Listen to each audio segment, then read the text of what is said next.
बोधू अशोक खरात प्रकरणानंतर अंधश्रद्धा निर्मूलन समिती आजपासून मैदानात उतरते आहे। अंधश्रद्धा निर्मूलन समितीच्या वतीनं आज अकोल्यामध्ये बुवाबाजी संमेलन आयोजित करण्यात आलंय। श्याम मानव यांच्या नेतृत्वामध्ये राज्यभर बुवाबाजी संमेलन आणि चर्चासत्राचे आयोजन हे केलं जात आहे।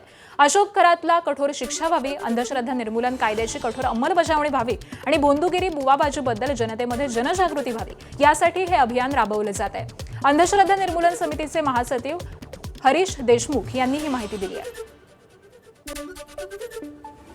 अशोक खरात प्रकरणानंतर अखिल भारतीय अंधश्रद्धा निर्मूलन समिती ही संपूर्ण महाराष्ट्रामध्ये जनजागृती मोहीम राबवणार आहे की जो कायदा असूनही तो लोकांपर्यंत पोहोचला नाही असं वाटतं। खरंच ते प्रकरण आहे हे पूर्ण महाराष्ट्राला हादरवणारं प्रकरण आहे। महाराष्ट्र शासनाने स्वतः SIT कमिटी फॉर्म केली आणि हे सगळं चित्र बाहेर आलं आणि हे सगळं अंधश्रद्धेला खोदकाम त्यामध्ये केल्यानंतर या मोहिमेला सुरुवात करताय तुम्ही। आम्ही अकोल्याला बुवाबाजी विरोधी परिषद घेत आहे।